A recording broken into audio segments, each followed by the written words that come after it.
Isso. Danilão, obrigado pelo papo, cara. Eu que agradeço. Obrigado por terem me chamado, tá certo? Tinha uma parada, mano, que eu queria falar, não lembro o que era mesmo.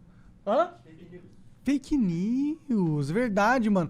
Tu sofre com essa parada, né? Com fake news, mano. Muito. Ô, me dá meu pod aí, por favor. Cara, fake news faz parte da máquina de assassinar a reputação, né? Sempre foi uma coisa... Eu tenho casos aqui, eu não Falamos sei... meia hora dessa porra e o Monarca ainda tá enchendo teu saco com Não essa tem problema, cara. Vambora.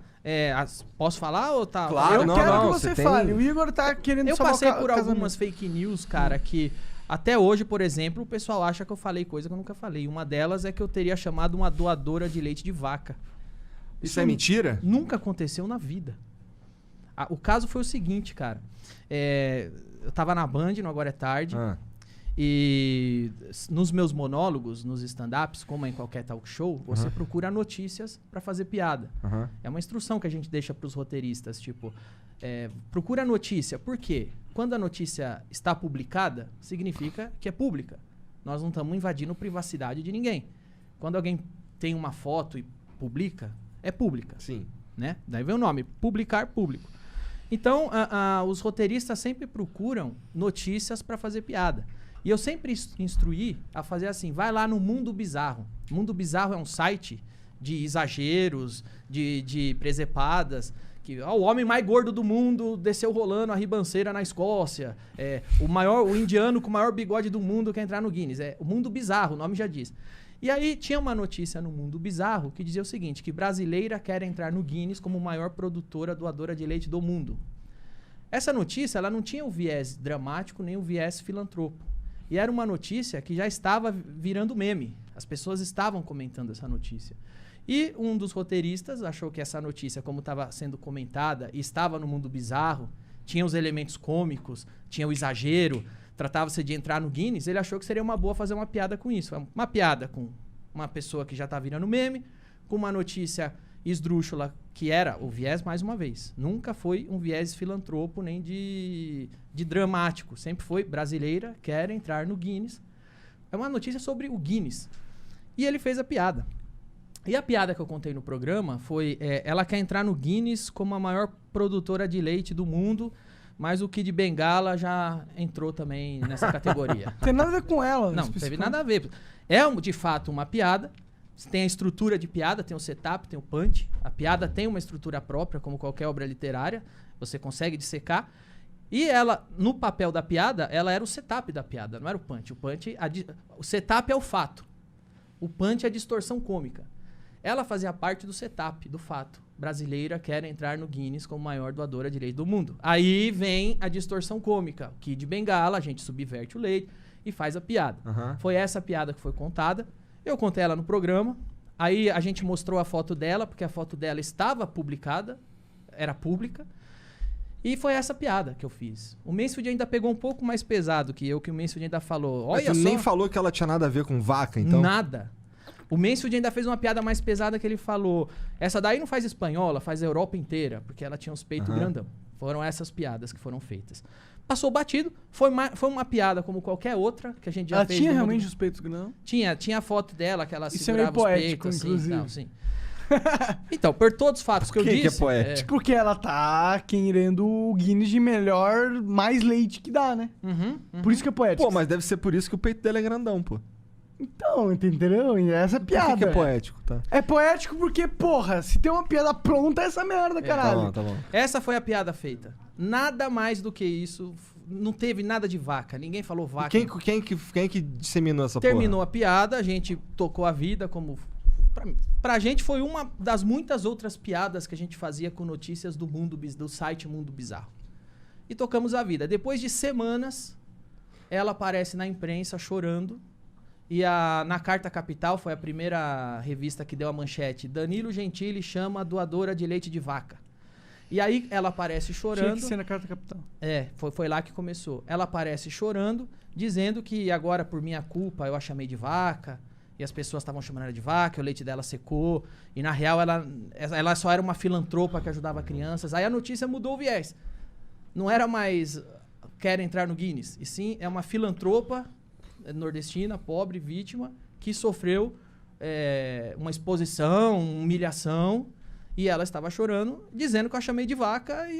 E aí eu mandava o vídeo, falava, ó, este é o vídeo da piada. Em nenhum momento eu disse vaca. A piada é essa, não é nem com ela, é o Kid Bengala. Cara, isso foi pra Folha de São Paulo, isso foi pra Isto É, e todos os lugares noticiou que eu chamei uma doadora de leite de vaca. Isso nunca aconteceu. A partir do momento que essa é a narrativa, que essa é a manchete, já existe uma pressão. Se eu ganhar esse processo, nossa... O juiz tá fudido. Não, já existe essa pressão que, porra, claro, a história que foi contada é a seguinte. Ela tava fazendo caridade, doando leite, ajudando crianças. Eu apareci lá e falei, olha que vaca! Vaca, vaca. Sim, nesse contexto eu seria um bosta. Mas não foi esse o contexto, não foi isso que aconteceu. Mas essa foi a versão que ficou. E a gente põe o DVD no processo, eu mando pros jornalistas, tá aqui a piada, não tem vaca. Por que você não faz a manchete? Fez piada com o Kid Bengala, essa é a piada. E virou essa narrativa. Eu tenho muitas outras, cara, que eu já passei. Por exemplo, eu me lembro que eu tinha uma série politicamente incorreta, foi pro ar pela FX em 2014. Eu fazia o papel de um deputado xarope, que só fazia merda, falava merda. E o deputado, de repente, na história, o meu personagem chamava Atílio Pereira, ele vai no Congresso Nacional e ele quer banir tem uma discussão lá para banir o uso da vírgula. A gente zoava muito as coisas idiotas que o deputado ficava discutindo. E aí eu levava um cartaz e o cartaz estava escrito assim: não sou negro, graças a Deus. E eu falava, vejam como a vírgula faz diferença. Se a vírgula estiver aqui, não, vírgula, sou negro, graças a Deus. Essa é uma boa frase. O cara tem orgulho de ser negro. Mas se eu tiro a vírgula, olhe como fica uma coisa racista. Não sou negro, graças a Deus. Essa era a cena cômica. Os caras tiraram um print onde eu tô do lado do cartaz escrito não sou negro, graças a Deus. E começaram a passar isso em um monte de ONG de defesa afrodescendente, como se fosse eu segurando um cartaz que Falando eu não isso. sou negro, graças a Deus. Esse dia eu cheguei na minha casa, tava pichado na minha porta. Seu racista, seu não sei o quê. Caralho. Teve uma outra que eu acho que foi a mais grave ainda. Mais grave. Eu tava em Curitiba fechando um patrocínio de um celular brasileiro. E aí fechei o patrocínio, peguei o avião. Quando eu cheguei em São Paulo, os caras, pô, mano, não dá pra te patrocinar, cara. Você fica endossando o estupro da menina do Rio de Janeiro. Lembra uma menina do Rio de Janeiro que foi estuprada em grupo e tava dopada? Ah, lembro. Eu falei, quê? Eu? É.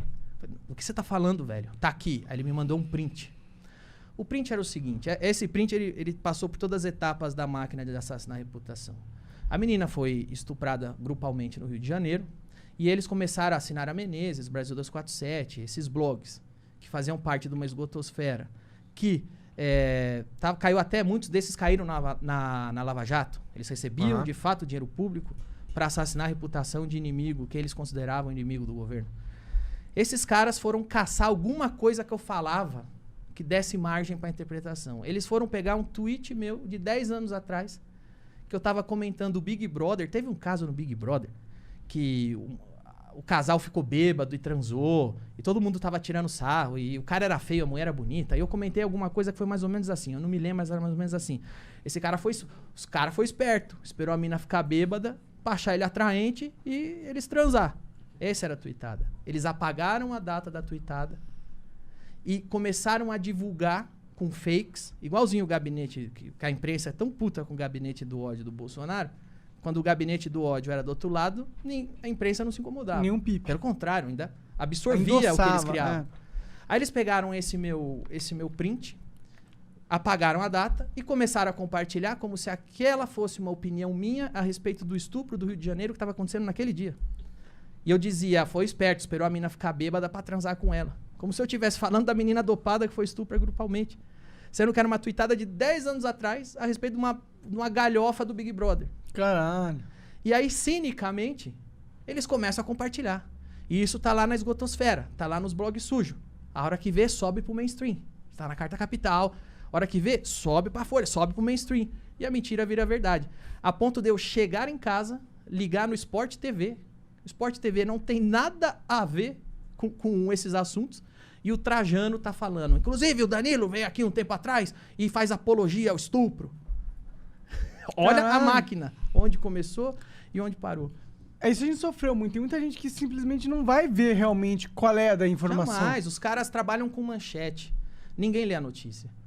Se você promover uma manchete, pronto, eu chamei a doadora de leite de vaca e acabou. E eles já saem apedrejando. E aí o sistema jurídico acompanha isso, que é bizarro. E aí é isso. Aí o Trajano falou que fazia apologia. Só que veja bem, apologia ao estupro é crime. Não é uma opinião que eu faço apologia. É um crime que tá... É igual falar, você é estuprador. Pô, isso é pesado, você tem que provar. Eu faço apologia ao estupro, tenho que provar. Mas foda-se. Então eu já passei muito por isso.